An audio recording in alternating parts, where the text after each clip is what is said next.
all Other good. people. Yeah, What do you mean? all froze for some reason. I don't know why. So I apologize. You lagged out. All right. So I apologize about that, everybody. But we're back with episode 4 of the Gaming Debate podcast. The order today is Arch, me, Whoa. then Axel, Hatchet, and we're finishing it off with Tsunami Shijo, who's actually in the lead for the season. Now, how this works is it's set up like a game. So basically, for every point that you get a point. And that's when you hear that, okay? When you hear that, yeah, the contestant gets a point. If you don't hear that, the contestant doesn't get a point. And you have 2 minutes to do as many points as you can based on the subject matter of the question. And we pick a winner at the end, we clap for him, and we're really working on this season, seeing who's the winner for the first season of the Gaming Debate podcast. So, now that we have all the rules, we're starting off with Arch. Why? Round one. Why? All right. First question. What is that? Go on. Okay. No, First question. this is me. Though movies and games are both forms of entertainment, should they stay separate mediums, or is the industry being smart by trying to combine the two? Okay. It falls more under yes and no.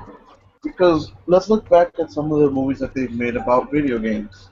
For example, the Mario Brothers one from like the 90s. Acting was crap. Oh my god. I mean, when I first heard of the movie, I was so excited. I was like, I think like around 4, probably 5. I was so excited, and when I actually saw the movie, I was happy. But when they showed it again when I was a little older, I was just, why did I like this when I was a kid? And then and also because there's we all know director Yui Bell, right? The guy who made the Far Cry movies, and then there's another movie he made that I forgot. This man, he is smart because he makes movies so bad. Now, I'm not attacking him personally, but he makes movies so bad that he makes money off of it. Because there are certain international laws in Europe where if you don't make money, you don't have to pay that back to the country or to the state where you're living in. So he's making a fortune out of very crappy movies. And let's look at video games. Uncharted, Halo, The Last of Us, and Until Dawn. They were all great, amazing games that were basically our own personal movies that we can see for, I don't want to say free, but very cheap, if you want to put it that way. Because most video games nowadays are more better than movies being made by Hollywood nowadays.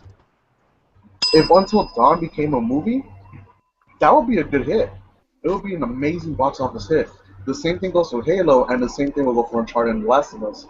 Now they're trying to make a movie for Borderlands. They're trying to make a movie for Assassin's Creed. They're talking about a Call of Duty movie, but that's been under wraps already for quite a while. But they're starting to look really good. Like they've already shown some releases of Michael Fassbender as the assassin in the Assassin's Creed movie, and it's looking pretty good. It looked like it might actually be adapted to its own original story, still included in the game though. So in a way, it's a good thing because it gives video games credibility, whether it be bad or good. It gives them credibility. People go out and buy the games, but it's also a bad thing because directors like Yui Bell make crappy movies just to get money. And that's pretty much everything I got. All right. Yeah, I think there's something wrong with my bell. It doesn't want to. Wait, was that The damn bell too. So anyway, good round. The first round, you got 4. I did ding a couple there at the end, but that's just because I've noticed the bell is not loud. Yeah, that's what I was gonna ask. Were those points, or you were just testing? Yeah, no. Yeah, you did get 4 points. I especially like how you said it was a good and bad thing because, I mean, it does give them credibility in that type of space, but it also, can be a bad thing because if they make a bad movie, it can also hurt the games. So that actually made a lot of sense. So you got 4 points that round. Congratulations. See, going first is fine. Going first, you got all those points. I was talking out of my ass, basically. I was thinking, like, on the spot. It's all good. It's all good. I mean, points. That's the point. You're supposed to make as many points as possible. That's the name of the game. So, congratulations on that round. I guess it's me now. So, Hatchet, you ready? Yeah, I'm good. All right. So, asking myself the same question. Though movies and games are both forms of entertainment, should they stay separate mediums, or is the industry being smart by trying to combine the two? Well, okay.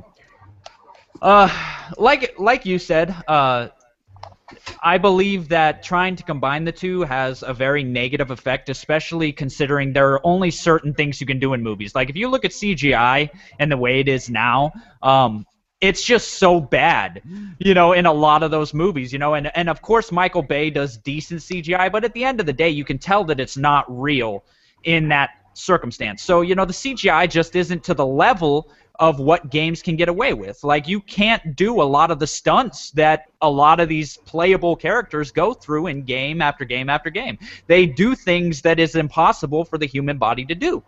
So you have to find a way to be able to do that without taking away from the experience itself, which is why I actually believe they should stay separate mediums, at least at this point, because I don't believe technology has come far enough to do what needs to be done, unless you go to someone like Disney, do the Pixar, for Mario and a lot of these characters. If you go to Disney, that will definitely help, but you also have, Netflix.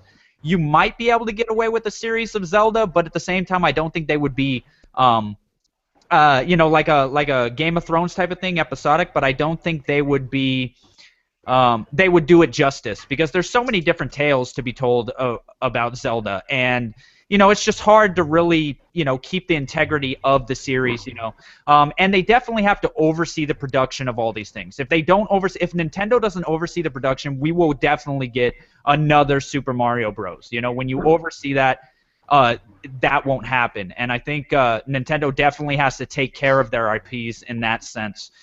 So, I mean, it comes down to, I do think that in the future we'll be able to combine the two, but as of right now, I don't see us having enough in terms of technology to actually do them justice. And that's really all I got. Is that time? Oh, was I keeping track of time too? No, I was asking Tsunami. Mike, you want me to do the whole debate by myself as well? No. Anyway, You weren't at your time yet. Oh, well, okay. I was just asking. I was like, damn, that felt like it took forever. Like I was just point after point after point. But anyway, that's all I got for that. So Hatchet. 2 minutes in hell is a lifetime. I know. All right. So I gave you 4 points. 4 points. Hold on one sec. Let me Dick. Okay. Say something, Hatchet. Say something, Hatchet. Yeah, Arch, you're gonna have to mute your mic if you're not talking, because Hatchet. For some odd reason, you drown out Hatchet. What the hell? All right, so basically, I gave you the points for CGI being crap, the limitations of it all, and but however, the counterpoint of it being CGI allowing for the to make up for the limitations of the human body, like not being able to put a person through a wall, kind of Yeah. sucks. But yeah, I gave you 4 points. Awesome. Cool. That was a good round for me then. Yay! All right. Oh wait, why did I do that? I don't know why I did that. I put that on Arch. I gave Arch 8 points. No. I fixed it. Okay. So Axel. Yeah. Axel, I'm trying to speed this up because we went well over our time last time. So next is to you. Same question. Though movies and games are both forms of entertainment, should they stay separate mediums, or is the industry being smart by trying to combine the two? Okay. Well, look, in my All right. opinion, look, in my opinion, games and movies. I mean, are they starting to like become? Are people trying to start? Combine? Are starting to try to combine them? In a way, yes, they are. Yes, they're not. But you have to look back on all the things. Yes, the Super Mario Bros. Movies wasn't, the best movie that it could be. The only person that I liked in that whole movie was Yoshi. Okay. Oh yeah, that Um, was actually I was like, interesting. that was the best actor right there. Okay. Um, but you also have to look at what they did also with the Dragon Ball Z movie. Okay, that movie sucked. Like, it was horrible. Okay, that no, wasn't really good. All right, but you know what movie did kind of like keep keep up with their stuff, like the Resident Evil series. Okay, that it kind of like kept on part. It didn't keep with the story of the Resident Evil games, but it did keep on part with the with the main, not the main story of Resident Evil, but like a good sideline to it. Okay, and I think for the future, if gamings and games want to be made into movies, okay, then I really think that the developers should closely work with people who are producing the movie, so they can give that not that fresh opinion, but keep the movie focused on what the creators of the game idea was, what they wanted it to be. That way, there's not a mislead or misdirection of where it goes production wise. Okay. Um. Also, you also have to remember, like, there have been a lot of movies like what else? There was like what else? There was another one that was made into a movie, not just the Resident Evil series. I mean, there was Need for Speed that was also turned into a movie, but that had nothing to do with the game. Yeah. Okay, the Need for Speed series, they were good movies, but it had nothing to do with the game at all. I mean, just uh, I don't know. I'm not really sure if that's a good example, but like as for like The Last of Us, I mean, there are a lot of games. All right, I'll finish this last point then. There are a All lot of right. games out there that already like they kind of already have like shows that kind of represent the games, like The Last of Us. Okay, look at that would be like probably The Walking Dead or Zombie Nation. Okay, um, and everybody's gone to the Rapture. That's kind of like an HBO show called the Leftovers or the Left Behind or something. Yeah. Yeah. Okay. But if they really do want to combine hit games into movies, then really they really need to partner with the developers of the game.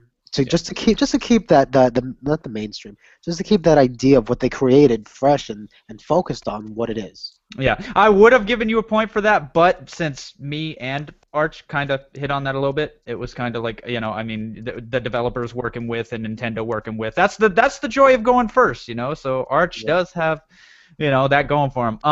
So anyway, you were awarded 3 points though. I especially liked how you were talking about the developers making sure that they don't mislead people and give the wrong representation of the game. That was actually a really, really good point because we didn't really hit on that. We just said they have to work directly with them if they want the correct thing. So that was really good. But you did get 3 points, so you're right up there with everybody. All right. Hatchet. On to you. On to you. You are next. Same question. Though movies and games are both forms of entertainment, should they stay separate mediums, or is the industry being smart by trying to combine the two? They can complement each other if implemented correctly. I've seen like he if what Axel had said before. There's been many bad adaptations. Whether it's everybody hits on Mario Brothers. I like that movie, but I actually do too.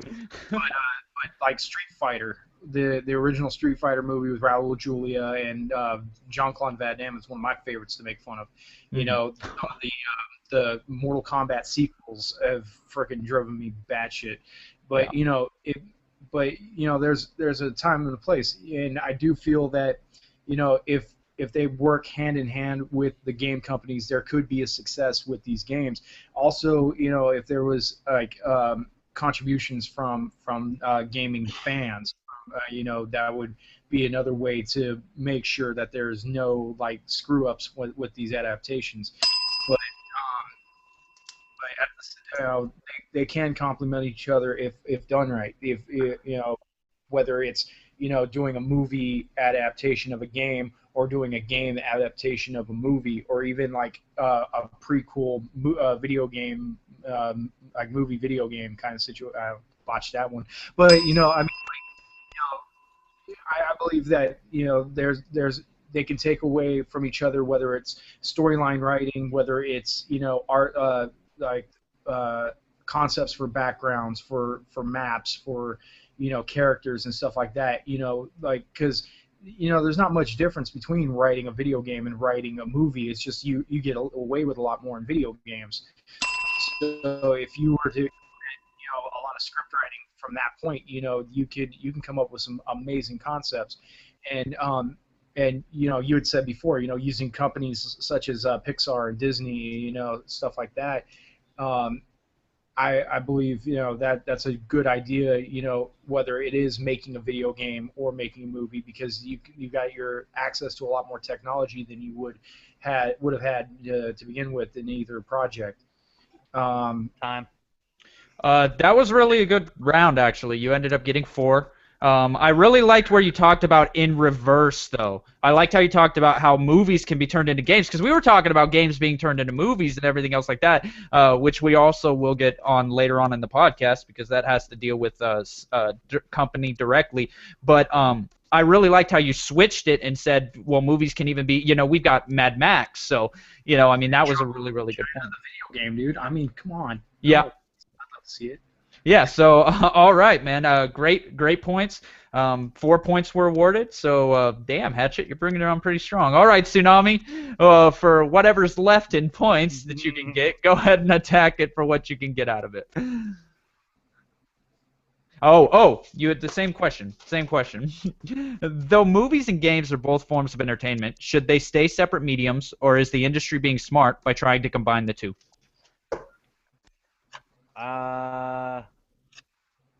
To be honest, I think it's a cash grab when they try and combine the two. They know that a lot of gamers are also movie enthusiasts. So a lot of the time we're not only looking for good games, we're looking for good movies. So if they can combine the two and have a Mad Max movie that's also licensed by the same, you know what I mean? It's not going to be the same publishers, but it's still licensed by the same people that created it, so you're going to get, double revenue rather than just getting the one single from the movie.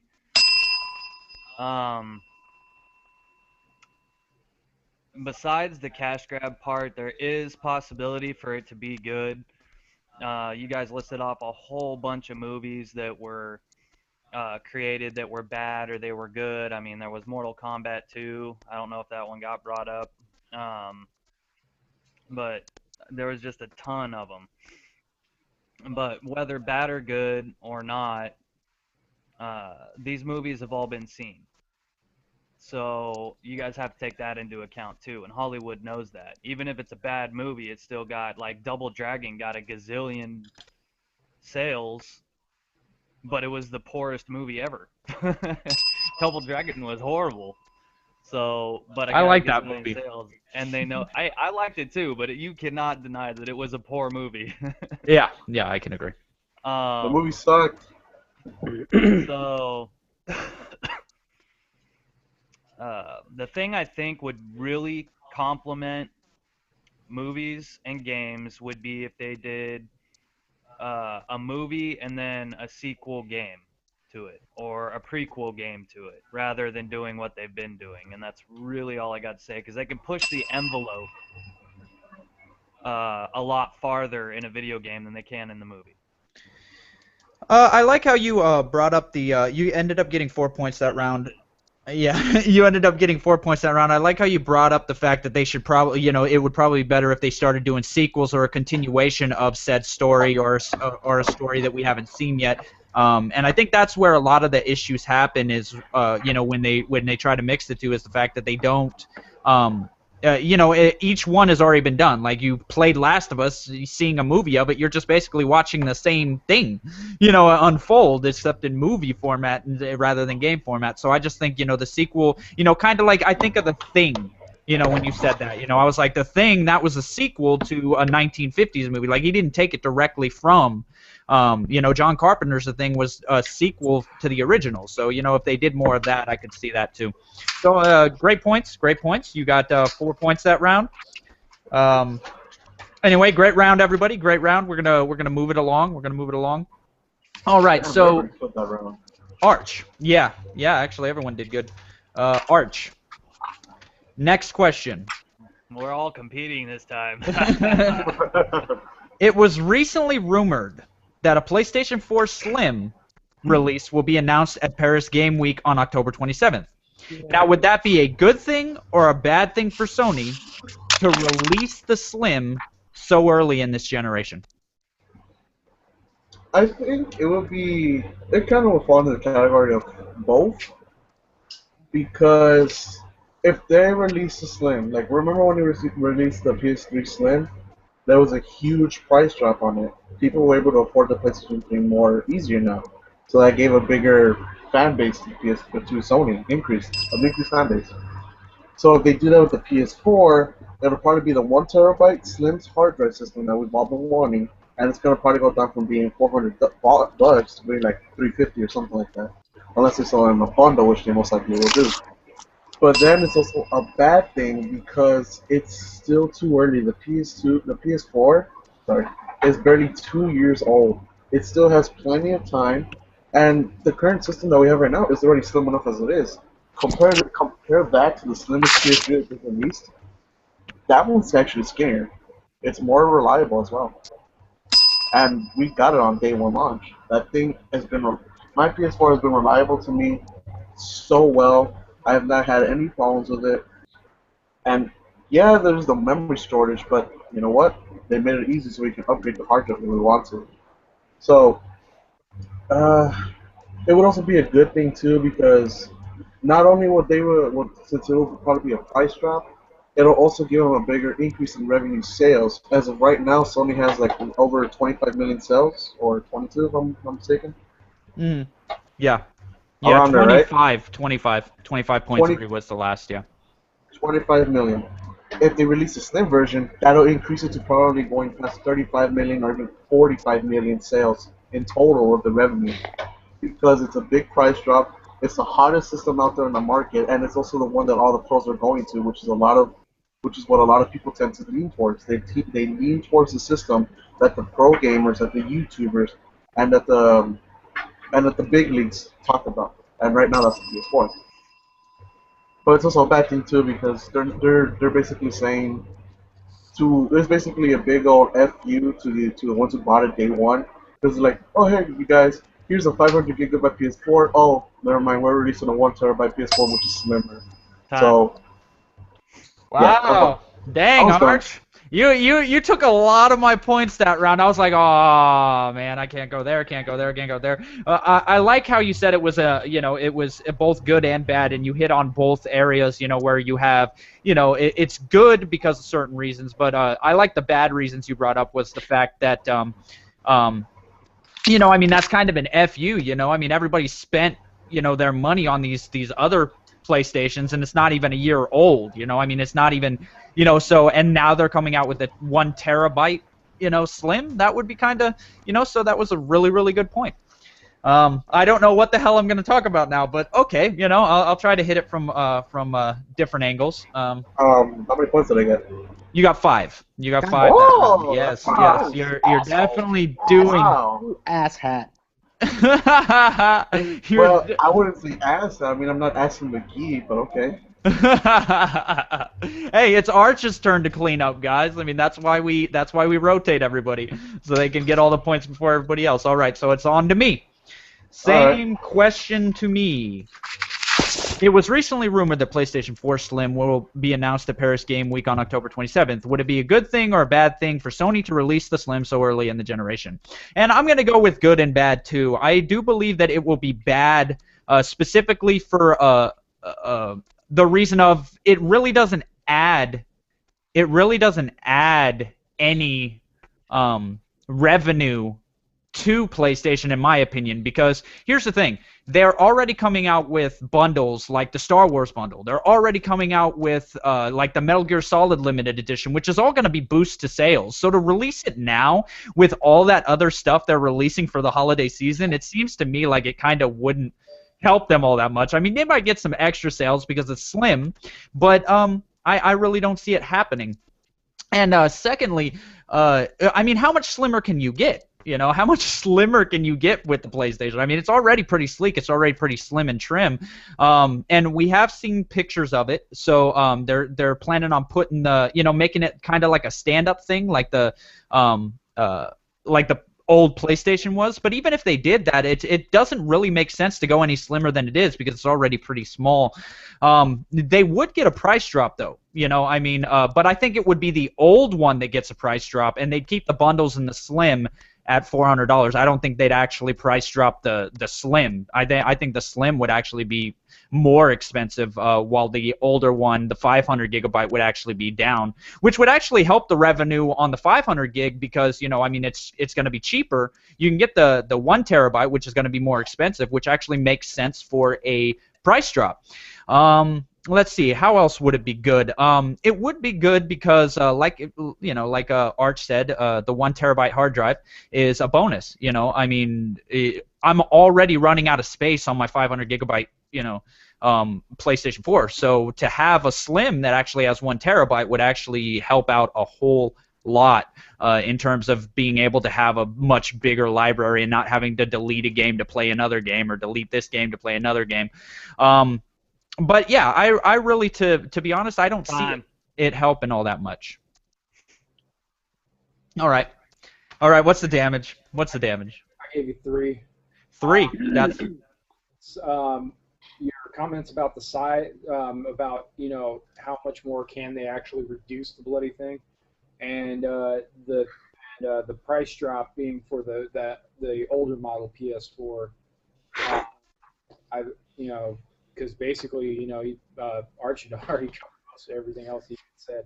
Yeah, I know. Trust me, I was trying to scrap and scrape for something, you know, something to help out. All right, so Axel, on to you, buddy. On to you, man. Oh, there it goes again. There goes the. I'm gonna break this thing, and then we're not gonna have a bell. Anyway, all right. Same question to you, Axel. It was recently rumored that PlayStation 4 Slim will release. The release will be announced at Paris Game Week on October 27th. Would it be a good thing or a bad thing for Sony to release the Slim so early in the generation? Well, I mean, there are good ways, and there are pros and cons to making a new system, either smaller, more compact. You know, there's always a risk involved. Okay. Now, I mean, you have to look back. PlayStation, they've done this before. It's not like this is something new. Okay, they've pulled this card before with the PlayStation 3 model. They had the big fat original PS3, if you have it. Okay, then as like a year or two later, they came out with the smaller, slimmer version of the PS2. But the original, it's still a collector's item from Sony PS4. Okay, I mean, just because they're coming out with a new slimmer model, does that mean they're going to do away with the original PS4 model that they started with? Because if so, then the original PS4 then becomes a collector's item, and people will still buy it, including the second one. Okay, and if we talked about this last week as well, that will Sony not sell as much during the holiday season as much as Microsoft does? With this coming out, they might sell more because, like you and Ark said, sales the new smaller slim PS4 might be less money, okay? But I mean, if they do announce that they're not going to be selling the original PS4 system, this will be shoppers and gamers' last chance to buy the original console and have a piece of history as well. It's going to be a collector's item. So, you know, definitely they might triple their sales. Okay, and it might be better for Sony. The original PS4, the PS4 right now, it runs on 500 gigabytes, right? The new slim PS4, what's it going to have? 1 terabyte hard drive? Yeah. I mean, that's Rumored. also, Yeah. well, I mean, if that is true, if that's not just a rumor, it comes out to be true, then gamers might be more inclined to buy that. I mean, you might just buy it for the 1 terabyte hard drive and switch and switch all the game data you have from your PS4 onto the new hard drive. I mean, it gives you a bit more space. Time. So, just one more point I have. That's my last one. Okay. So, I mean, in closing, that even if they are, I don't think it is a bad thing that they're releasing it too early, just because it'll help them in sales. Because maybe where they are not releasing as much games during the holiday season, they're just bundling everything together, so their sales will increase dramatically. What do you guys think? Point panel? It's a marketing. It's a big marketing move. Okay. No. I got a no. Get a no from one person. All right. No point for you. You should have made the point earlier. Anyway, I like how you were talking about it from a different perspective in terms of how they've done it before. We didn't really hit on that. Me and Arch didn't really hit on that, where they have done this before. This isn't anything new for Sony to be doing. So that was actually a really, really good point. I like that one specifically because it did hit it from a different angle than we were hitting it at. And you did a great job. You were awarded 3 more points. So you're doing good. You're doing good. You're still in it. You're still doing fantastic. And now we are moving on to Hatchet. Hatchet. All right. Same question. It was recently rumored that a PlayStation 4 Slim release will be announced at Paris Game Week on October 27th. Would it be a good thing or a bad thing for Sony to release the Slim so early in the generation? I think it is a good thing because I'm glad none of you made this point. I'm so freaking happy. But you gotta think of the nomads, the people who don't stay in one place for very long, always traveling. A smaller, more compact system would be great for those who are on the go all the time, having to go from city to city, state to state. Overseas. I mean, traveling with a smaller station. It's great for luggage, small, compact areas. On top of that, you got people who live in tiny, cramped apartments and need a lot of room for a lot of different things. And having a smaller console is friggin' brilliant. And for those kind of people, it'd work out. I mean, everybody from like the cramped apartment guy to the armed forces would be all over a smaller system. On top of that, I mean, it's going to cause an insane price drop for the older system, and that allows for a lot of gamers that couldn't originally afford the console to actually pick it up and have an influx of more buyers for the console. They can buy the original console, get all the games and stuff that they couldn't readily get from the get-go, or for those of us who weren't smart enough to pre-order. And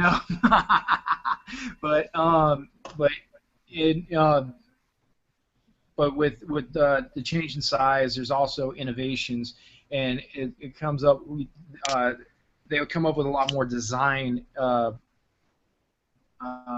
ideas, things that would help out.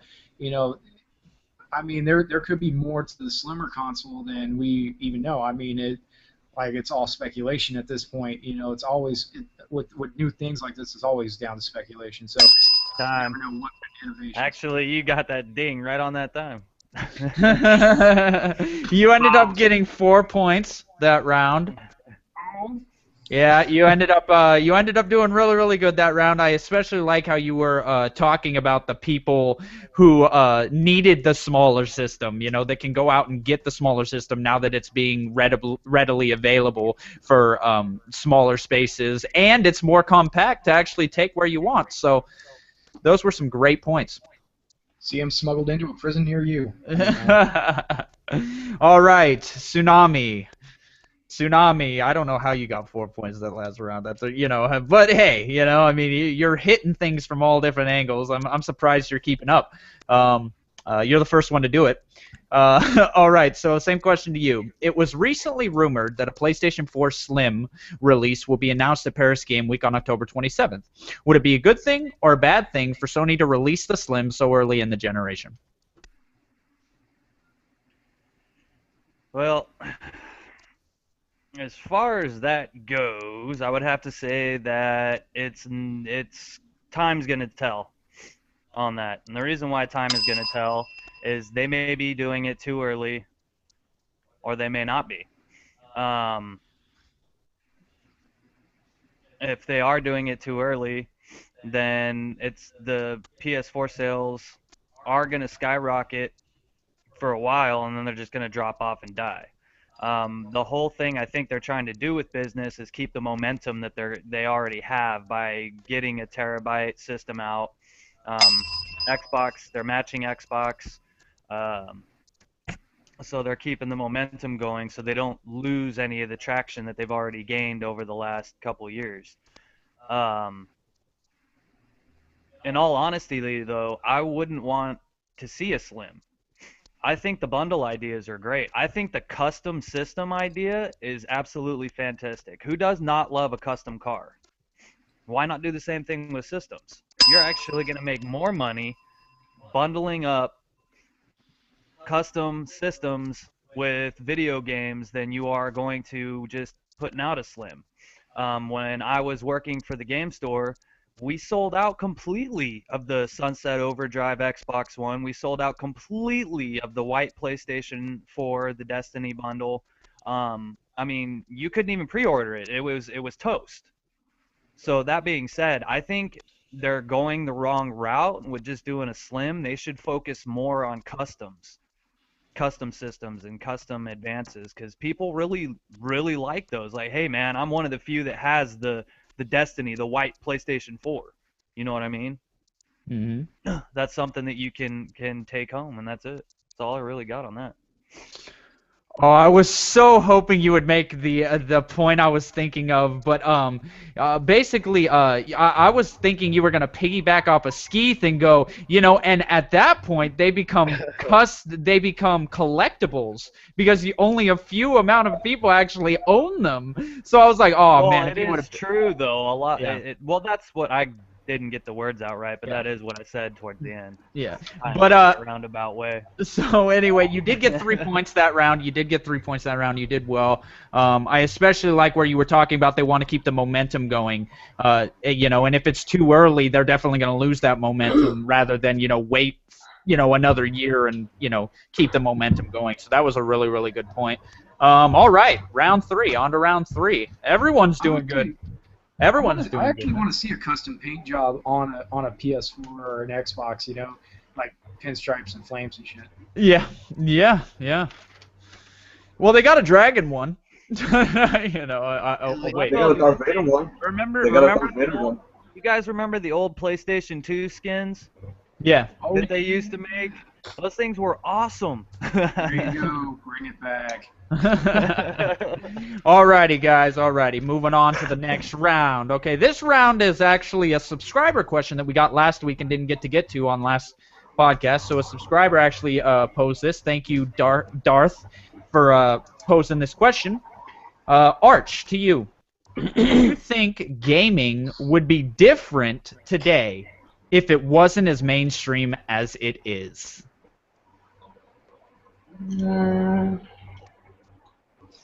If gaming would be different if it wasn't mainstream as it is. Yeah, do you think gaming would be different today if it wasn't as mainstream as it is? Oh yeah, in a way, yeah. Because if gaming was like how it was back then, before we had PewDiePie, Angry Joe, and these other gaming channels these other YouTubers with their gaming channels, gaming would still be unrecognized. It wouldn't even be part of the X Games. It wouldn't be considered to be an extreme sport. There wouldn't be a huge following when it comes to esports, because it would just be a hobby. It wouldn't have been a profession. It would have just been a hobby that people do when they're bored or when they just want to have fun with their friends. But in a way, it's also a good thing that games become mainstream, because it gives the gaming companies more credibility. It gives them more revenue. Their games, their systems, their hardware, their software, their accessories, they're making so much more money out of that that it gives them a better chance to make something better. It gives them more chances to expand on that fanfare that they're getting right now. And then it also goes on to the bad thing. Perfect example, when gaming channels on YouTube insult a certain game just because it's from a certain publisher developer. Like, people were bashing on Until Dawn because they thought it was just going to be a cheap knockoff of Heavy Rain. Boy, are they wrong. That game is complete. It's the same thing as Heavy Rain. Quick time events, yes, but it's completely different. It's basically you're watching a movie. The only thing you're doing is pushing a button to keep the movie going. That's all it is. So there's bad publicity because it's so mainstream now. So a lot of people tend to just follow the crowd instead of being how it was back then. Where back then you made the choice. It could be like nowadays it's like, oh, Angry Joe says Destiny sucks. I'm not gonna get it. If it wasn't mainstream, it'd be like, oh look, this game looks cool. I'm gonna get it because you know what? Why the fuck not? I want to play it. I want to see how it is. I want it. Yeah, no, that was actually really good. I liked how you hit on the people just following the crowd because lately, because it's become so mainstream, a lot of wait, I'm gonna wait for that point, but I'm gonna say that, but no, I said a lot of, and then I stopped myself, but no, I like the point you made there because you said it was so mainstream that there's a lot of people just following the crowd.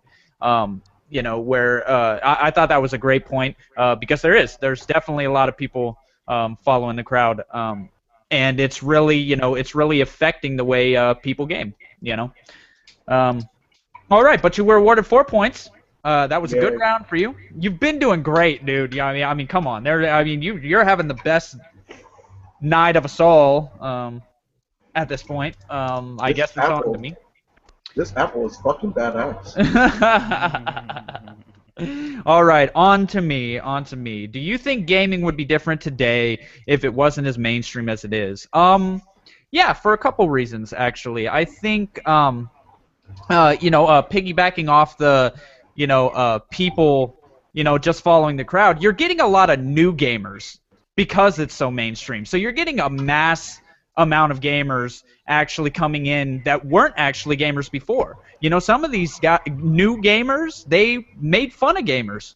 They thought we were nerds. In fact, there's a couple channels I watched that they were like, you know what? I thought gaming was for punks, for nerds, for this, and that mentality has changed.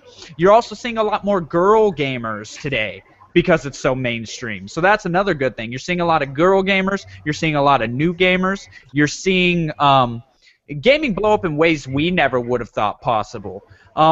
However, you also are seeing a lack of innovation in games today because people are so interested in what bigger YouTubers tell them, but not only that, they're getting rid of old genres like RPGs, are just making a comeback.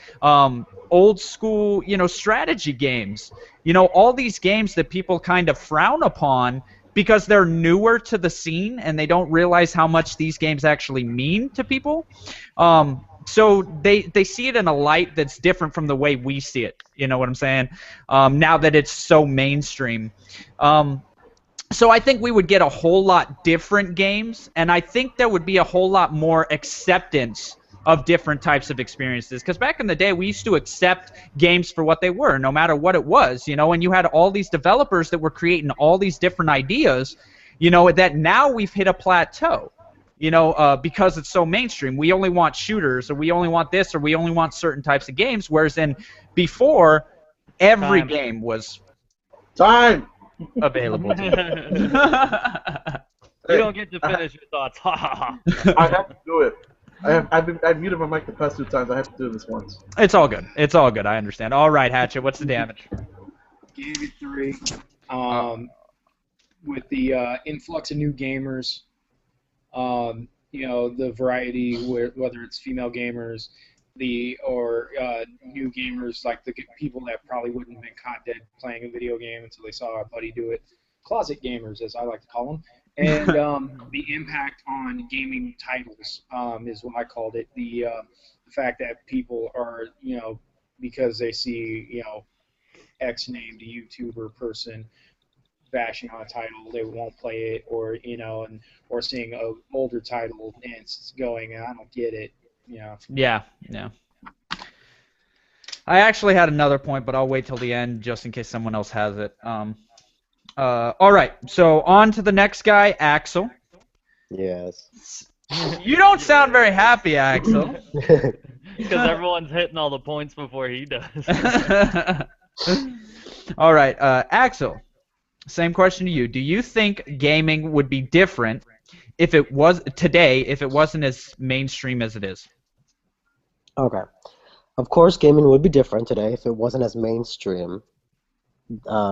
Because not a lot of people go out and they find the latest and new information about new consoles or what developers are coming out with to give us. Okay, I mean, if it wasn't for mainstreaming, then a lot of people wouldn't take it upon themselves to seek out this information. Okay, look, YouTubers, and actually TV shows like G4, Spike. Okay, also, they contribute to the mainstream of games, okay? It brings new people to the gaming industry, which is great. The more the merrier. The more there are of us, more options become available to us as gamers, okay? For example, look at E3. We didn't always have E3. Okay, that only came to be because of how many new gamers had come into joining the hobby or into the industry. Okay? And that is mainly because of mainstreaming. We're gonna also it's true gaming has come a long way from back in the day arcade games, and in a way mainstream. I mean, is gaming still gaming, or do you think of it more of as like a popularity contest now? Okay, I mean it's just like now it's not just about the games anymore. Now it's like who's got the best console, better graphics, etc. So mainstreaming, I mean, it's a good thing, but it can also be used to negatively influence the gaming community. Hence the whole Sony versus Microsoft war that's been going on since PlayStation 3 and Xbox 360. Okay, what else? There was one more point I wanted to make. And it's not a bad thing. But Time. I guess mainstreaming. Oh, there is one negative thing I do have to say about mainstreaming, though. That'll be my last point. Because I know it's my time already. I'm sorry, guys. The only bad thing about mainstreaming is that it's kind of taken away from gamers, like just going out and getting the game yourself and making that opinion. Because some people, they won't rely on their own opinion. They will take the word of YouTubers or like what they see on TV. And it just like kind of it shoots down that excitement, that hope, that surprise to know what's inside this game, to discover it for yourself. Yeah. I mean, that's kind of what's been taken out of gaming because of mainstreaming. Yeah. Well, you know what? That was I especially enjoyed what you said about E3. I liked how you said, I know. Jeez. Jeez, Arch. Dang. No, but I like what you said about E3. How we didn't have that before. How we didn't have all these different shows that are actually really, for us gamers, because of how mainstream it's gotten. And the TV point was actually really, really good too. So you were awarded 4 points that round. Good round. Very good round. All right. On to Hatchet. Hatchet, same question to you. Do you think gaming would be different today if it wasn't as mainstream as it is? Of course. Okay. Does anybody really try for anything that they don't care about? I mean, like when it comes to gaming, we've seen, and especially our generation, we've seen the advancement of video games. From I started, like I said, in all the other podcasts, I started on Atari cartridges, like the actual full-on joystick, and now we're on disc-based games and digital games that are downloaded to the hard drive. I mean, if this was not something that was cared about and is mainstream, nobody would have even tried with it. We wouldn't see these cameras, the infrared camera, facial recognition software nastiness that has come with everyone. You wouldn't see the tournaments, all this stuff that's come into play. But there's also things that have about the video games going mainstream that hasn't changed, like the point of view that video games cause criminal behavior and violence and all that stuff. I mean, everybody gets the wrong idea about that front, but there's certain things that will never change, even with the mainstream gaming going mainstream as it is. And and this has become a hobby that is not only something that we do, but it's also stuff that has been passed down from father to son. I mean, we have parents that are people my age that are talking about handing down consoles to their children and getting playing games with their kids on these consoles and getting them involved in gaming, and if they take a look at it. I mean, there's the quality of the acting, the voice acting. You get celebrities from all over the world, all over from every walk of life doing voiceovers for these games. Like back in the day, you didn't know who these voice actors were. You never had a clue. Now you got characters like Diesel. Wow, dude. I especially like how you were talking about how it's been able to bring actors in to do the recording for a lot of these voices, because before it was just people, who worked at the companies, and now it's changed because it's been so mainstream. You got 5 points that round. Congratulations, Hatchet. Damn, dude, you're really going for it today. Definitely going for it. I'm telling you, man. Now I'm like, oh man. I'm gonna be last place here soon. I guarantee you, I'm gonna be last place. Oh, you guys are making all these good points. You're gonna fall into Arc place. I'm telling you. Arc's doing good. All right. Tsunami. Same question to you. Do you think gaming today would be different if it wasn't as mainstream as it is?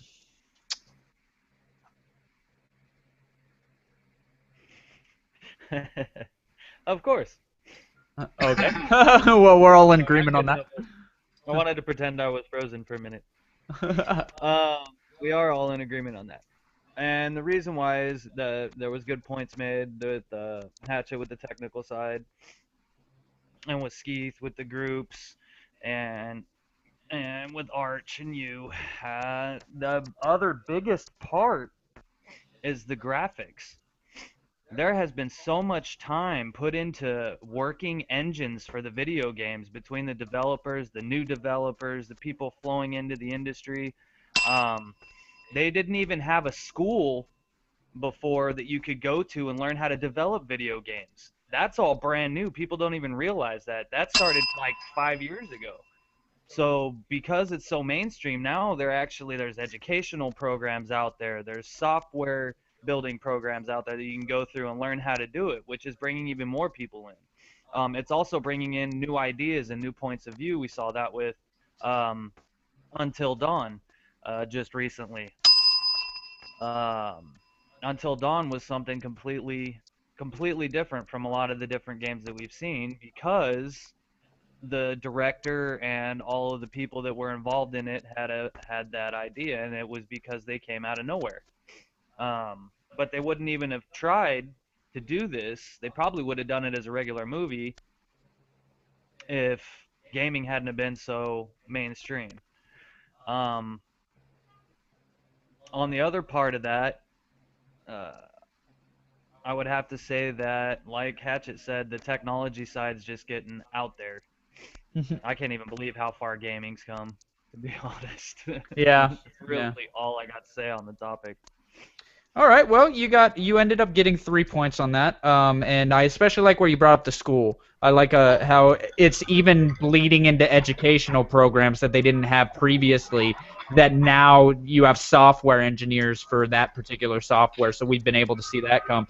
And the point I wanted to make before is the fact that I'm actually seeing a lot of these bigger developers, not the new ones coming up, but the bigger developers take less risks because the games cost so much to make. So I just wanted to say that last point to fit it in there. But you were awarded 3 points that round. Congratulations. You're not doing bad either.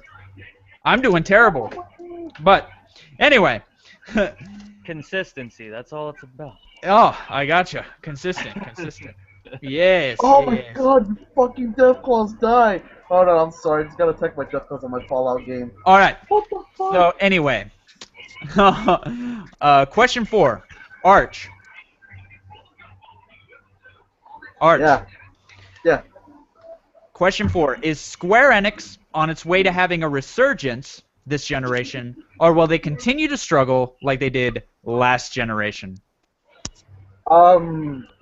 Honestly, I think you could go either way with this. Because, for the simple fact that, yes, we're getting a Final Fantasy VII remake, but do remember that they did mention that they were making some changes to some of the points in the game, which will probably be a good thing or be a bad thing. Because people love the game the way it is. They do not want the game to change. They don't want the story to change. They don't want the characters to change. They want the game to be exactly how it is. Now I understand that they want to do so that way they can keep up with the modern times of consoles. But sometimes, you know what? I'm gonna just say the old saying. Sometimes the past should be left the way it is. The game, if they're gonna change the game, just make it something minor. If they're gonna change only like the graphic settings, okay, that's fine. Or if they're gonna go out there and change major plot lines, they're gonna ruin Final Fantasy VII. This is their only chance they have right now to remake their name because the previous Final Fantasies have been crap. Nobody wants to say it, but they have been crap. Final Fantasy 13, Final Fantasy 12, 13-2, they were crap. They were horrible. The last good one was Final Fantasy 10. Not 10-2, just 10. I like 10-2. Well, that's you. Well, Zero like playing dress up with all the girls. Oh! Hey, it's my time here. Alright, so like I was saying. So it's going to be a good thing only if the changes are necessary. If they're really necessary, then okay, that's fine. But if they're unnecessary changes like we see in a lot of games, just because of public opinion, it's going to ruin it. There have been games out there that have been released, but they were changed completely because of public opinion. A perfect example is Destiny. People bitched about the auto rifles. The auto rifles got nerfed to oblivion when no one can use them. I can't even remember the last time we used Mysterious Regime. And now people were complaining about the Hawk Moon, about the Thorn, and the Last Word. Okay, they're gonna get nerfed. Fuck. All right, Arch. Well, see, you kind of dragged a lot on just Final Fantasy, and I think that took up a lot of your time. But I liked the fact that you pointed out that if they change too much of it, it's not going to really help them. Like, that Final Fantasy is going to be really, really hard to enjoy for a lot of Final Fantasy VII fanatics, and because it has a huge fan base, so that was a really, really good point. But you were awarded 2 points that round. Congratulations. Not bad. You're still doing very, very well today. That wasn't bad. I just think you dragged a little bit too long on the Final Fantasy because I know you had some more points in that.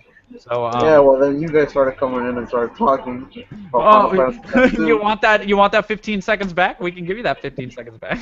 No, it's fine. There's no point to it anymore. All right. It's all good. It's all good. You're definitely doing good. You're definitely doing really good this week, though. All right. So I guess 5 people just died. Yes. I guess it's on to me. All right. So anyway, same question to me. Is Square Enix on its way to having a resurgence this generation, or will they continue to struggle like they did last generation?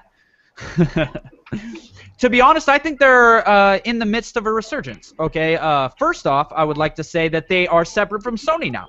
Like, if you don't know, they got into some financial trouble, and Sony ended up buying up the stocks. So because of that, Sony had a lot of say, in terms of which games were going to appear on the console and everything else like that. And then they ended up selling those stocks off, and so Square Enix is an independent developer again. Sony doesn't actually own any of them anymore. So they've been able to take that, though, and make a lot of games. I mean, we've got Star Ocean coming out. We've got Final Fantasy coming out. We've got Deus Ex coming out. We've got all these different companies going out. Now, I thought when they sold off Tri-Ace that we weren't going to see another Star Ocean, but apparently they have actually made the development out to Tri-Ace to do the next Star Ocean because they're the only ones who ever work on the series because they ended up selling Tri-Ace to a mobile company. So they're doing a lot of moves in terms of bringing a lot of JRPGs back to the PlayStation. They're bringing a lot of JRPGs back to North America, and I think in the long run this will help them in revenue. This will help them in getting their name being one of the big developers, because if you don't remember, Square Enix used to be bigger than EA, used to be bigger than Ubisoft, used to be bigger than all these other developers, or publishers. Now they have the opportunity to get back to that, making good games. They're so focused on getting back to that mentality, and not only that, Final Fantasy 15 is coming out too.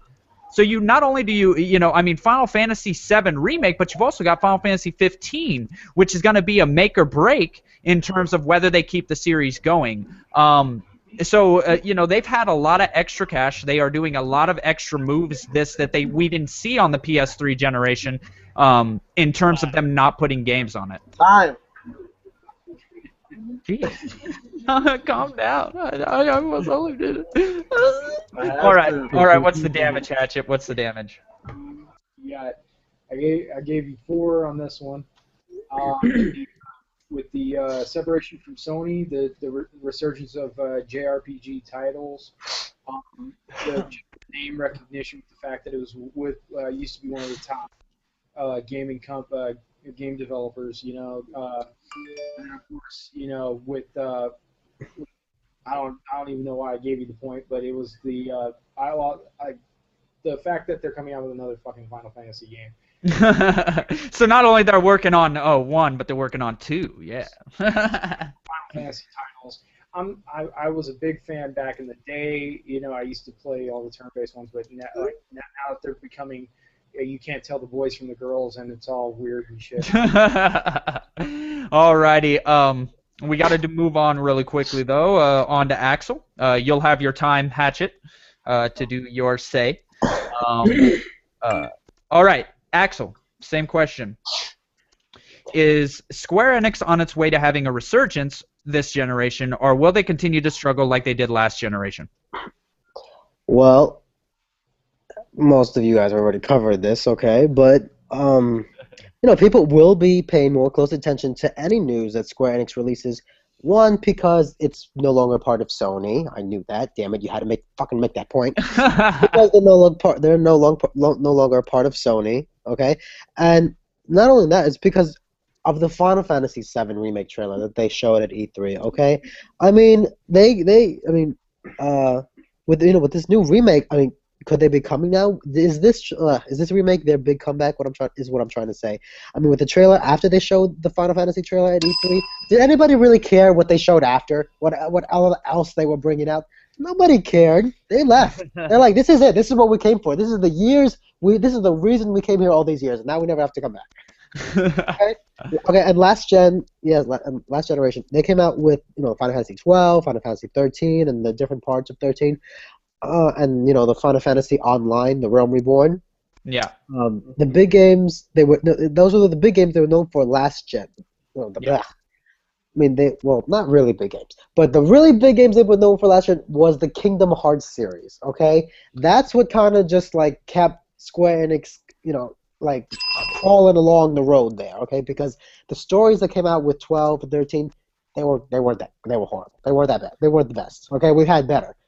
From 10 and backwards, we've had a lot of great stories. Okay. Yeah. But they also do have the new Final Fantasy. Was it 14 or 15 coming out this year? Yeah, 15. 15, right? They have that coming out this year. And from the demo that I saw, after buying that other crappy kind of Final Fantasy game, to play the demo, okay? It looked really great. Okay, the graphics were amazing. The battle system was okay, but the graphics and the gameplay, it was just amazing. Okay, it really looks like the wait is going to be worth it. So they took their time with it. That's great. I'm not the only one in saying this. Let's just hope that the story is just as good to go with the gameplay. Because if the story sucks, then a lot of people are going to be pissed off again, and we're just going to be waiting for Kingdom Hearts 3. But the Kingdom Hearts 3 is also pushing them. Is also giving them that push that they need for the resurgence. Okay, because the trailer that they showed for the Kingdom Hearts, that looked awesome as well. Okay, people have been waiting for this game for years, just like almost as long as they've been waiting for Final Fantasy 15. Yeah.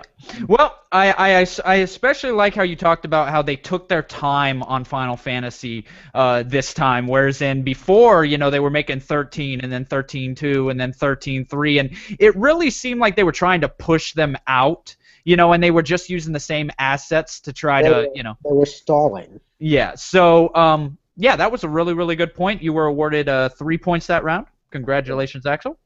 Congratulations. It's just, you said it, I mean, Arch and me and, it's hard. It's hard to follow us, I mean, with all the points that we get. I'm just playing. Anyway, this has been fun, though. This has been fun. All right, Hatchet. Same question to you. Is Square Enix on its way to having a resurgence this generation, or will they continue to struggle like they did last generation? You never know. That's the thing with the way the markets run, with how the fan base tends to run. I mean, with like everybody's made all the points. I mean, with all the titles that are coming out, all the everybody's throwing out the big names. Everybody's throwing out all the big things that they're doing, and you got fans that are like, okay, oh, Final Fantasy, yay, jump for joy. Oh, Kingdom Hearts, all that good stuff, and yeah, there's going to be a lot of people that are going to jump for that, and that could help. But then again, there's also, a lot of people who can't seem that have reached where I'm at, where they're just like, I don't want to see Final Fantasy 3 million. I don't want to see Kingdom Hearts 12. Nobody I want something fresh, something ridiculous. And you're seeing a lot of games that are coming back, making their rounds again. Like the Hitman series is coming back. You got games Just Cause and stuff like that are coming back. As much as I would like to see one or two of these titles again. Others I'm just like they'll let it. It's Final Fantasy. How can you have sequels to something that's final? But there was, I read an article the other day where, there's a possibility that Square might be shying away from console games and might be sticking more to the PC side of things. And that's one thing I was reading about, and I was like, it's not as competitive. It's a versatile market. You can throw a PC game on virtually any PC. So there's no marketing for rights, jockeying for position. So I mean, with that move, you might see something from it. But other than that, it's one of those things where it comes down to the time of the year, financial situation. Like how the market's running, how people are feeling. I mean, it could be a cold day and people are like, "No, I don't feel like it." I don't feel like doing it. And did you hear time? Someone say time? Yeah. Tsunami did before that last point you made, but you still got 4 that round. I especially like where you were talking about the games that they're bringing back that people aren't interested. I mean, even though we like, the Hitman games and stuff like that, they're not. And there are going to be people who aren't interested in Final Fantasy and stuff like that, but there's a lot of people who aren't into the same games being repeated and are looking for new IPs, so that was a really good point. All right, Tsunami, same question to you. Same question. Is Square Enix on its way to having a resurgence this generation, or will they continue to struggle like they did last generation? Well, since we were talking about E3 and you and I think Axel were talking about the E3 situation, I also want to add, since you told me this and you forgot to mention it just now so I can get a point, that Square Enix's stocks rose directly after E3 just with the mention of the remake of Final Fantasy VII, so that's a benefit on their side. They're doing different things, which is really good for them.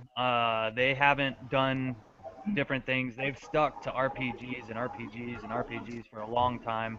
but they're starting to try and do other things. They're also getting a bunch of developers underneath them.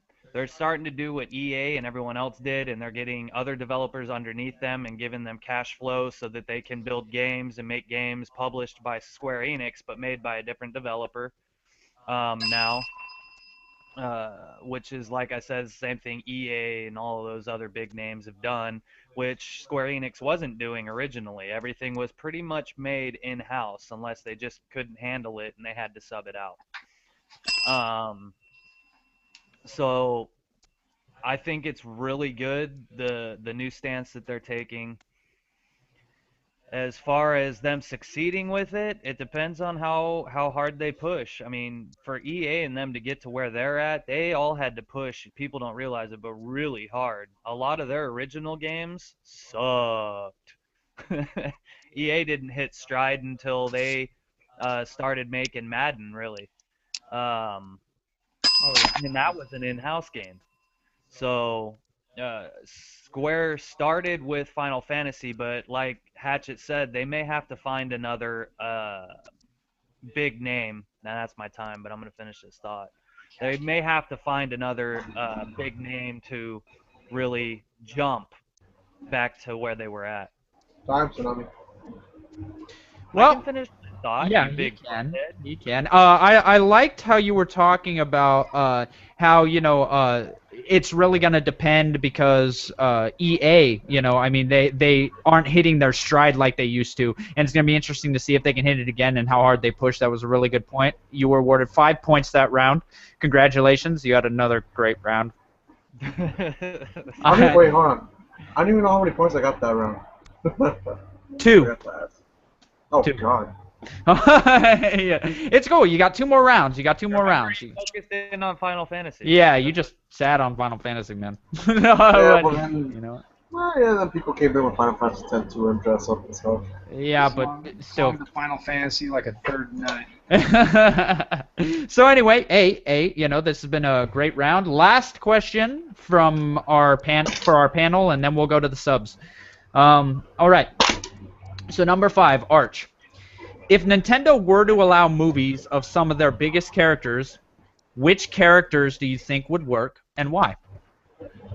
Well, I could say Mario again, but we may get another Super Mario Bros. Disaster. But I think two that I can think at the top of my head, for sure, would be Link and Zelda. Why? Come on, let's face it. Every time we played a Legend of Zelda game, it was already a movie on its own. The game was amazing. The story was better than most movies nowadays. Like, oh, this is a little tough one here. All right, okay. So yeah, Link and Zelda would be good, and also because with the whole feminist video game female characters need more of a more heroic role. What better person to present that than Zelda herself, who not only is a princess, who's also a master ninja, as we all know that she's chic. So using Link as a heroic, using Zelda as a heroic female role model for all the young gamers that are coming in now in this generation, it's a good idea. They can make such a great movie for both of them together, and then 2 separate movies of them just themselves. We can see the origins, how Link grew up or ended up becoming the hero of time, and how Zelda ended up becoming the princess and Sheik as well. I guess another character that could be good is Samus. I mean, come on, who doesn't want to see a badass bounty hunter going up there fighting aliens in space? I mean, I know we have Ellen Ripley from Alien, but why not Samus? She's a badass female character. She deserves some spotlight.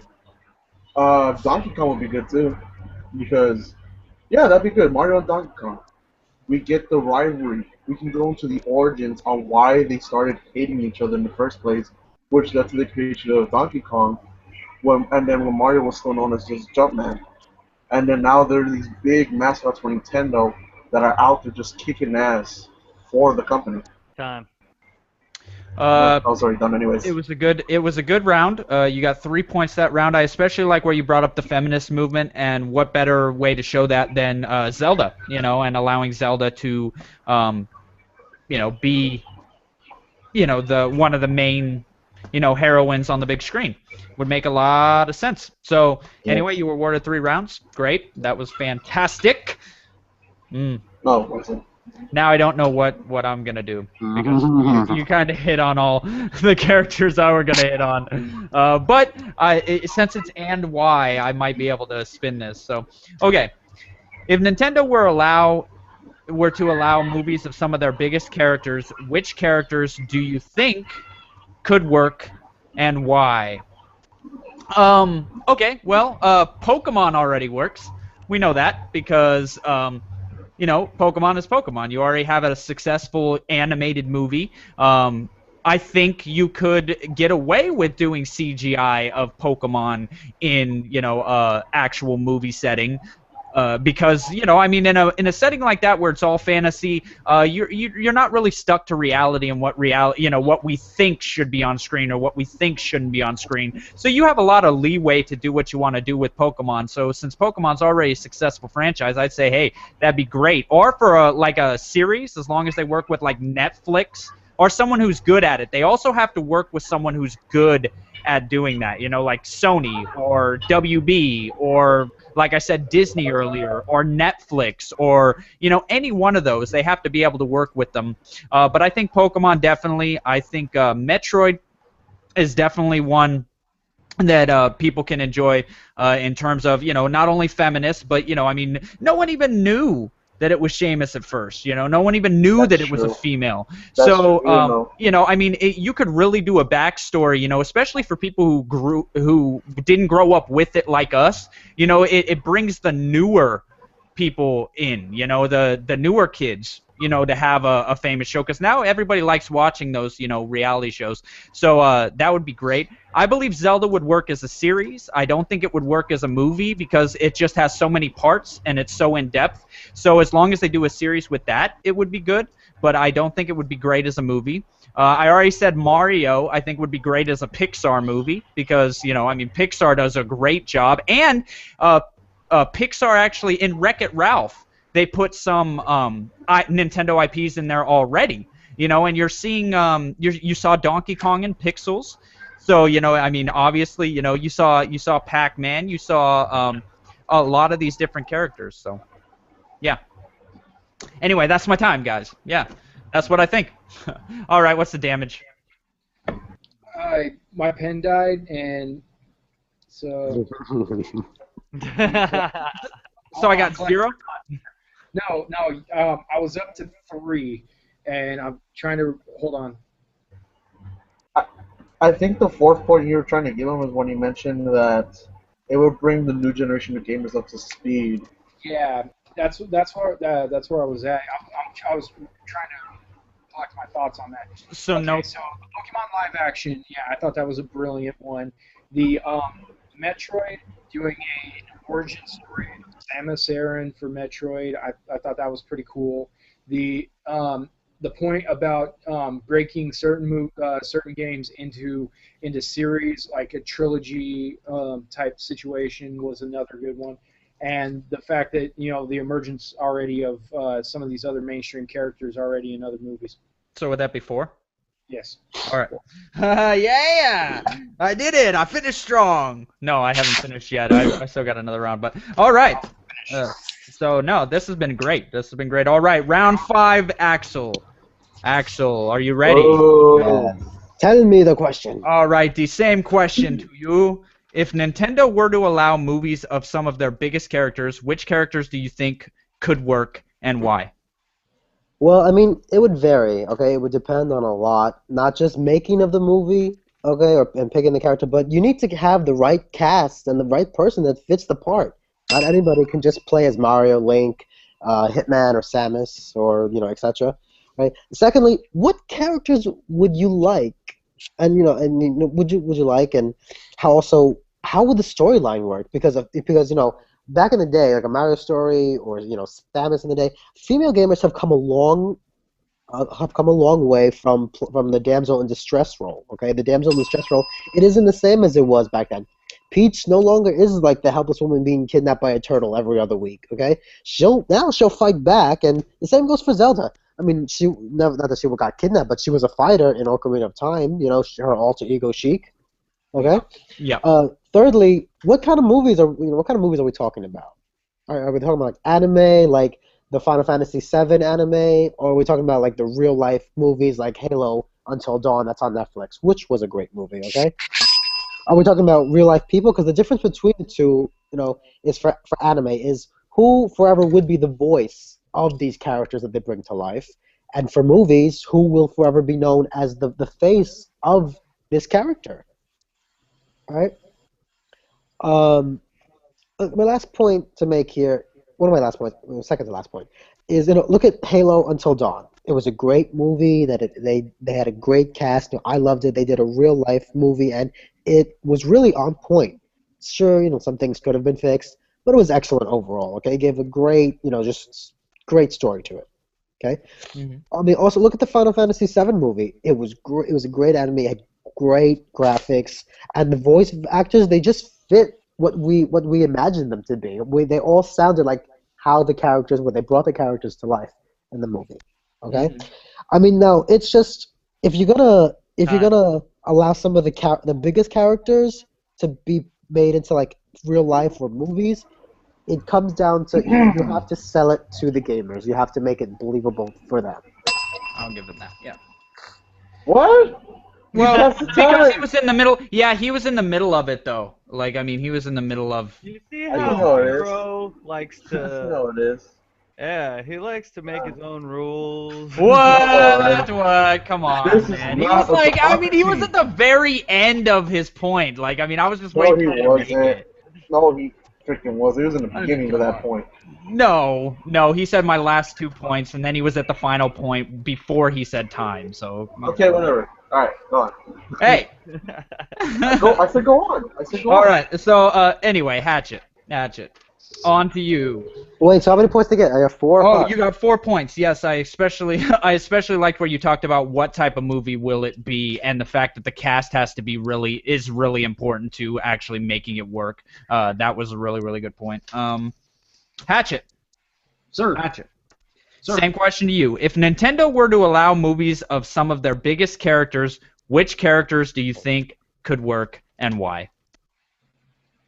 Well, I'm going to have to start with my go-to guy, one of my favorites, Rockman, a.k.a. Mega Man. Mega Man movie, I mean live action or CG or however you want to do it. I mean, that could be a brilliant backstory. Like that, it's one of those. It was an amazing story to begin with, and if they can pull it off as a live action movie, that would be like amazing. There's a lot of good characters, a lot of good enemies, sidekicks, and a lot of alternate characters to be had, and it's one of those that could last a long time. It could be a 2-part or 3-part series. Hell, even 4 if there's a lot of them. But on top of that, you've got games like you can turn simple the simple NES games like RC Pro-Am or Excite Bike into a game into a video game type movie scenario. I mean, because people like racing movies, people like action movies.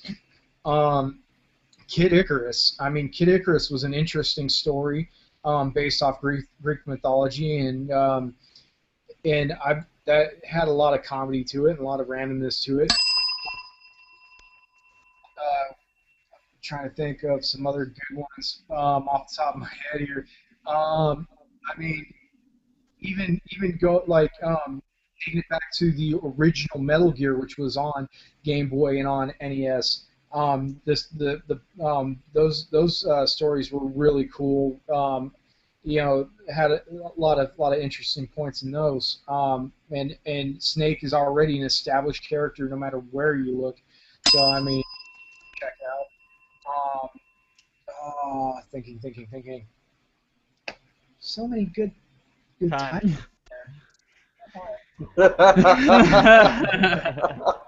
I like how you. I like the point you made about Excite Bike. and RC Pro Am. I like the fact that you were like, you know, racing movies are big. They're huge. I didn't even. I was like, wait a minute. That actually does make a lot of sense. You know. You know, especially if you go back to those old NES games, you could really come up with a lot of different characters. I almost threw out a boy in his blob. The question would be, which of those IPs does Sony still own, though? I mean, not Sony, Nintendo still own, because, you know, a lot of them are, yeah, you know, branched out, you know, like, I mean, EA used to make third-party, you know, you had Capcom used to make third-party for NES, so. All right, on to you, Tsunami. Oh, you were awarded 4 points that round. Congratulations. You have had a great game. He's cheating. He's cheating. Shout out, Steve. All right, Tsunami, same question to you. If Nintendo were to allow movies of some of their biggest characters, which characters do you think could work and why? Does it have to be characters? He's cheating so badly right now. Games.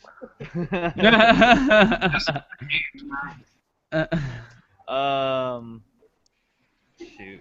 I don't even know. God, there's so many games. Contra would be good as an action game. I mean, we all know how awesome Contra is always gonna be. You can just look at all the titles that have come off of it. As far as that goes, though, the one reason why Nintendo stayed away from making movies, I just want to say this one point, is because of the flop with Mario, what happened with Double Dragon. There wasn't even a movie success until Sega, when they came out with Mortal Kombat, the movie. That was actually the first really successful movie game that there was. But moving on from that, and that's the reason why Nintendo hasn't really touched on it. Plus, Nintendo wants huge revenue. But, yeah, Contra would be good. Deja Vu would be a really good game. It's a good detective story. It went off the chart. Great detective story. Loved that game. And everybody loves a good detective story. Just look at how well the last game did. That I think Squaresoft came out with, or Square Enix came out with. I forgot what it was called. Let's see, Deja Vu. Maniac Mansion would be really good.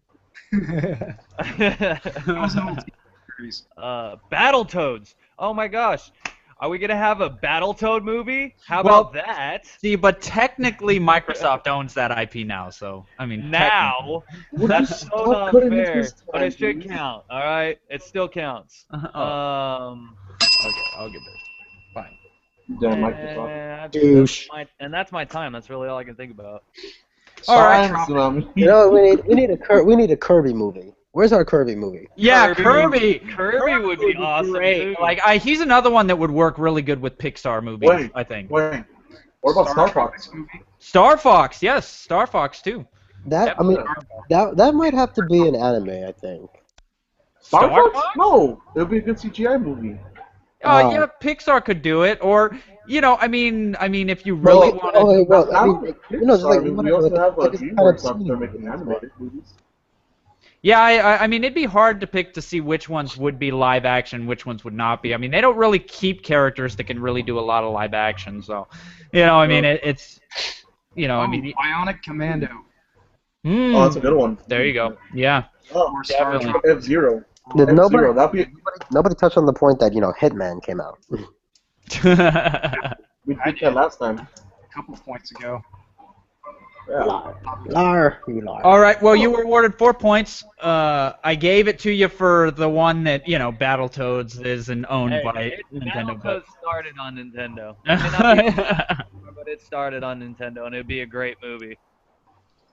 Yeah, it would. I agree. As long as they got the suits right. I don't know about live action, though. Like, a lot of these, like I said, live action. Wreck-It Ralph. You know. All right, but you were awarded 4 points that round. All right, and we're to round 6. Let's see if there's anybody asking any questions. You know, I just thought of another game that would be good. F-Zero. It'd be a good racing and action adventure movie. Did you just say F-Zero? That's the name of the game. So everybody who's watching, any questions for us? Any questions at all? On so many levels. We, you know, I would do the one we've got already Oh, up there, God. but you know, we've done a million of those from that particular from my mom. So F-Zero. That's my question right there. Let's ask it. I wasn't thinking it that way, Steve. I was thinking of the actual game, not F-Zero. is she the only one with a question? Is there anybody else watching that has a question?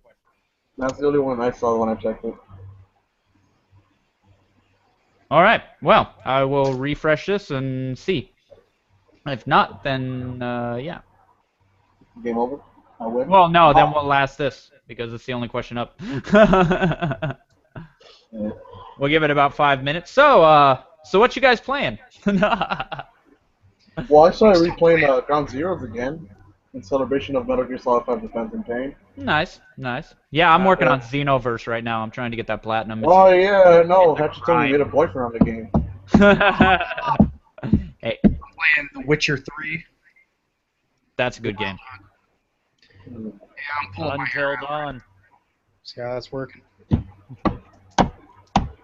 Yeah, I know you and Tsunami are switching games. Well, if there are no more questions, then we will ask this one. If you were in charge of marketing for a console producer like Sony, what would you do differently to sell your consoles to consumers? And why would you make those changes in marketing strategy?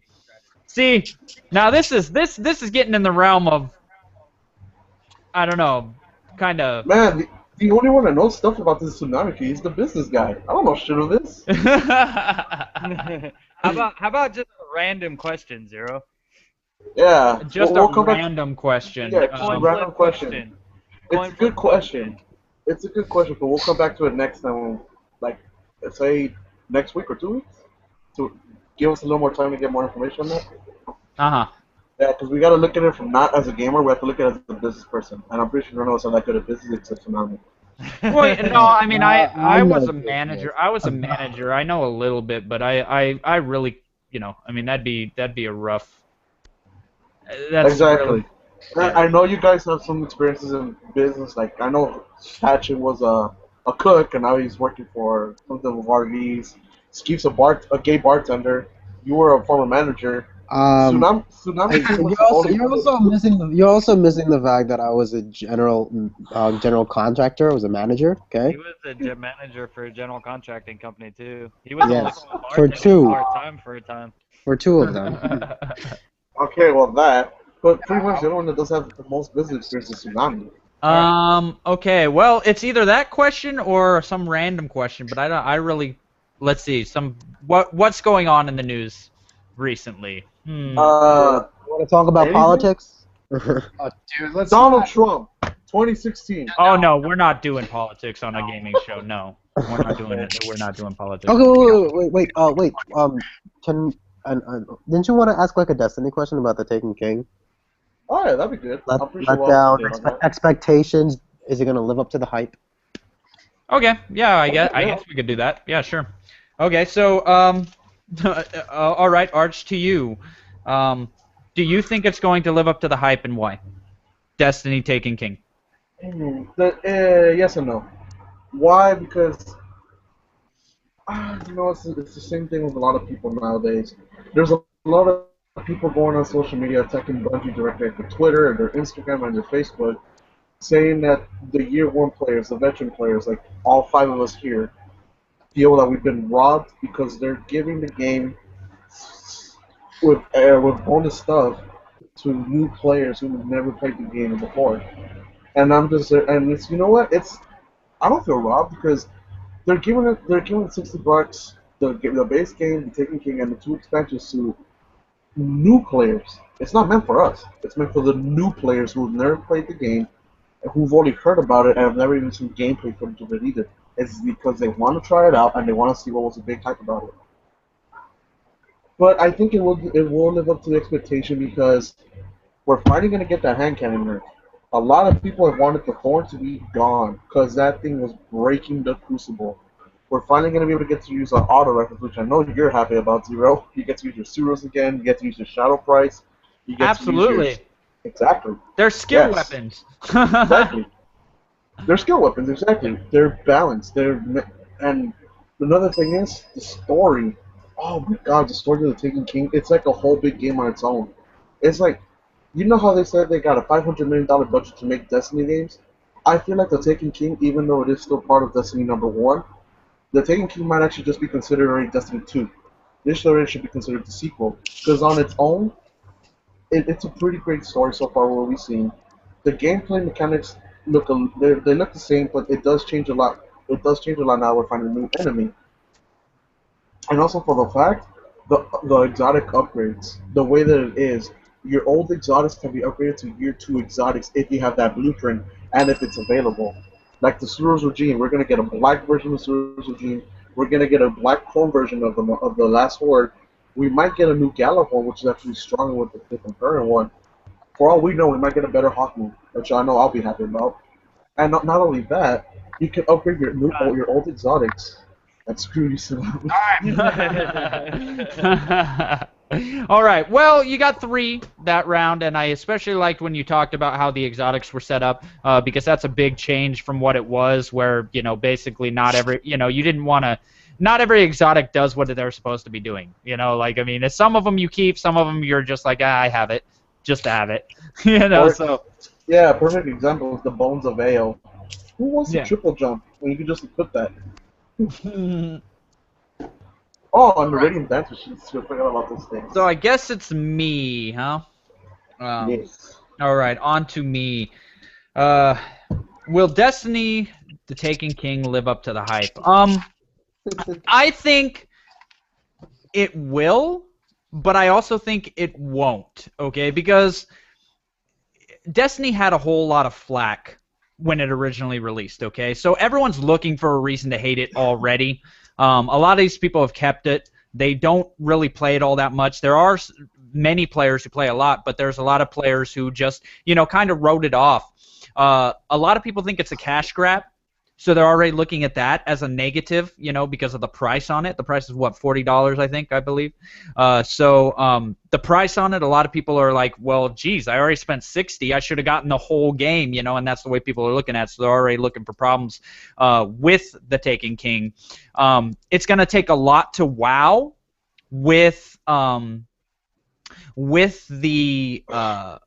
storyline because of how bad the original storyline actually was. It wasn't bad, it was just really, really short, and it didn't really tell you much, and you had to go on Grimoire cards to even figure out what the story was. So I believe, with that, people are skeptical about that as well. But I also believe the reason why it will live up to the hype is because people are going to want to see. People are just going to want to see where it went, from that original disastrous beginning. They want to see where it went, like the storyline, how much bigger it is. A lot of things they fixed in it to where you have the exotics are fixed. You have the ability to more storage. Now you have collectible things, so now you have a reason to go around and collect stuff to like fill your library full of, everything. It'll tell you where to find them, so it's kind of like a treasure hunt. So they're adding a lot of mechanics to the game. Yeah. All right, Z, I gave you 5. Points I gave you 4 were haters gonna hate.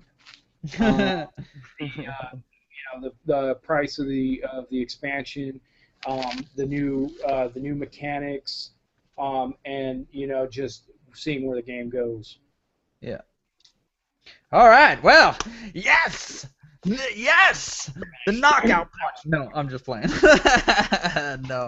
No, I'm way out of this one. I'm nowhere near what I should be. But all right. So on to you, Axel. I know you actually watched the stream this past week. I watched last week's. I didn't get to this week's yet. But same question to you. Will Destiny, the Taken King, live up to the hype? Okay, well, so far from what I've seen in the past 2 streams, they've given the players what they wanted. more vault space, okay? They've doubled the vault space again, which everybody has wanted, okay? Like, they saved that for last. Deej, especially, he teased it so much. Um, but I mean, with all the new stuff coming out, okay? The way they're revising the whole game, it kind of, I mean, it's good and then it's bad, okay? Like, are we doing away completely with the etheric light? In a word, it looks like it's going to be done away with altogether. So, is there a reason to keep playing Prison of Elders for the etheric light? I don't think so. Um, and also, they're getting rid of the weekly strikes and replacing it with the Vanguard Heroic playlist. I mean, is that something that gamers wanted? The gamers of Destiny, is it something that we wanted, or is it something that Bungie just decided on a whim, like cutting like removing the buff from the Nightfall XP altogether? Okay? I mean, some people are going to be pissed off about that. That was a quick way for us to level up some of our stuff. Are they taking that away? So, it's kind of like the handicap for us. They don't want us to level up too quickly. I mean, I personally think, and some people might agree with me, that they should have left the level cap at 50. Okay? I mean, why 40? We're already 6 levels away from being 40. Like, all this content, it's not going to take us that long to level up to 40 now. Even with the restricted gameplay. I will add that I am excited. They have bounties for trials. They have all these new exotic weapons, exotic armor. Okay, they're bringing that to us, and our new subclasses, which look amazing. Okay, the Night Stalker, the Stormcaller, and the Sunbreaker. Everyone's excited to play it. I know I am. Also, the fact that these Crucible mission, the bounties, and the Trials of Osiris bounties. I mean, are they really gonna encourage players to play more? Yeah. Just because of what they have to offer. Yeah. You know? Well, I gave you 5 points that round. Yay. Congratulations. That was a good round. I especially liked where you were talking about a lot of the negatives, a lot of the stuff they were taking away, and yes, they did give the players what they wanted, little things like vault space or stuff like that, but they also were taking, they're taking a lot away. So, I mean, and even lowering the level cap was a really good point. So, congratulations on that round, Axel. And Hatchet. It's up to you. Do you think the Taken King will live up to the hype? I don't know. I see, like, with as much hype as they've already thrown in, everybody's seen the trailers for it. The first and second trailers come out for it, and by looking at these trailers, it does seem over sensationalized. It does seem to be a lot bigger than it really is. I don't know if it can live up to the amount of hype that it's given itself. But then again, you look back at like it was said in the previous points. I mean, look back at the original product and the last 2 expansions that have come out. People are going to kind of see a track record for it, and it's going to be one of those things where, oh well, the other expansions were okay, but this looks okay, but then it could be like these guys. So looking back at things, they might be like, okay, it might be too much sizzle, not enough steak. I'm all out of points on this one. I mean, everything to the new abilities. Between the new subclasses that they have for the Titan, the Warlock, and the Hunter. A lot of people are hyped for it. People are like, oh yeah, we're gonna have the Stormcaller and the Night Stalker or whatever the hell they call that damn hunter, and I don't even know what the Manhammer or whatever they call the Titan. And some people are hyped for it, like I said, but for me, it's one of those things where I see it as like they're over exaggerated, kind of stupid looking abilities. I mean, they could have gone so in a different way with the abilities, but it is what it is. And if they do right by this one, if they add more story, they add more. Oh, and everybody's excited the fact that Dinklebot's gone. Time. Dinklebot is long gone. Nobody has to hear that voice ever again. That's fine. I'm done. Actually, from what I know, I think that's a good point. The fact that they're removing Dinklebot, but aren't they replacing the Dinklebot with a different voice actor now? Yeah.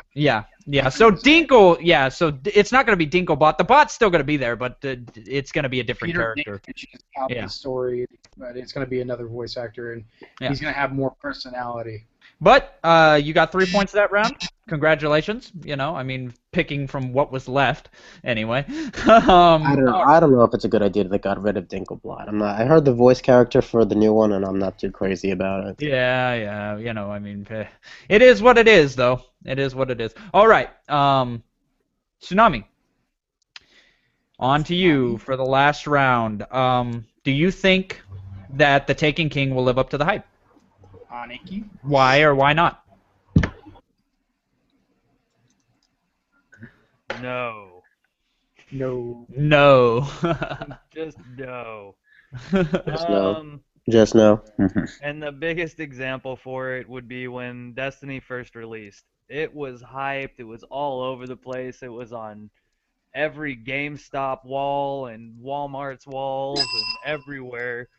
And it sold a lot, but they don't record how many people traded it right back in afterwards and how many didn't sell. I mean, they sent as many copies to the stores as they do Call of Duty.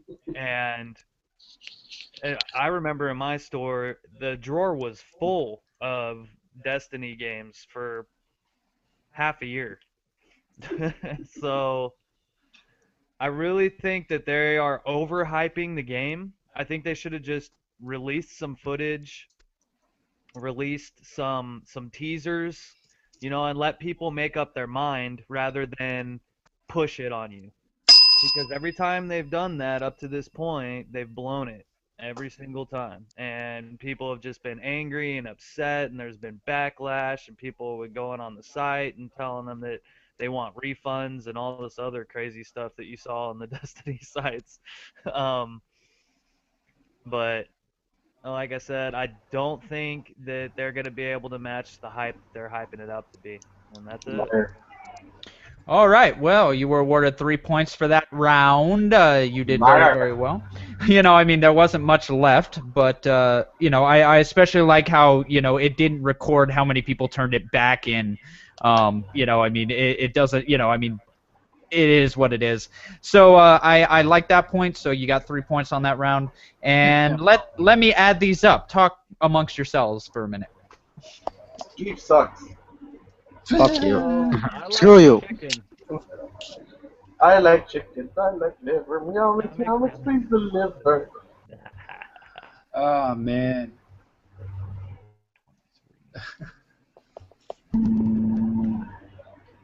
So yeah. Why weren't you Donald adding Trump, right? those as you went? Because 13. So who wants to do read? So yeah, Donald Trump. Yeah, that's gonna suck. 17, 22. I don't want to hear it. Yeah. I don't want to hear it either. Yay, Donald Trump. 8, Trump 2K16. 17. They should Actually, seriously game. you know what They the should- odds are? The odds are Hillary Clinton to win, believe it or not. I No. know. I don't want a Trump. I don't want a Clinton. I want a Sanders in the White House. 2.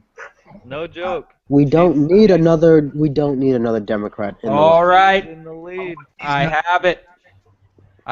Okay, wow. Winner. Someone got the clap already?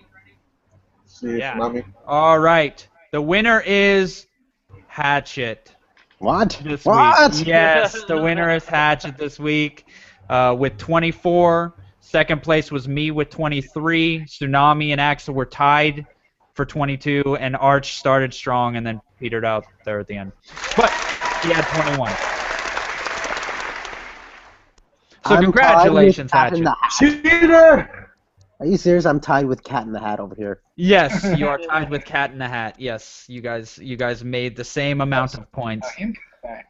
So anyway, Yeah. guys, that is the show for this week. Thank you for everybody who watched. Tune in It's a next week at travesty. 8 o'clock. We're probably going to be on time next week, hopefully. Hopefully everyone's not out getting drinks and everything else like they were today. This is Axel. a fucking No, joke. but Next anyway. week is my birthday, so. All right. Well, if you don't make it, then you forfeit that round that day. I should just win automatically because it's my birthday. Okay. No. We don't do that here. Maybe we'll find a guest speaker for you to. We'll invite Tragic in your place or 219. Yeah, well, you know. I didn't say I wouldn't be able to come. I just got to see what I'm doing. Live stream. There you go. We'll do a live stream, and whoever comes in will get the points for you. They'll be the guest speaker for you. Alrighty, guys, that's the show. Thank you for stopping by. And tune in again next week. Subscribe. Like and I've subscribe been on robbed. YouTube. Just like this video. I've been robbed of my points.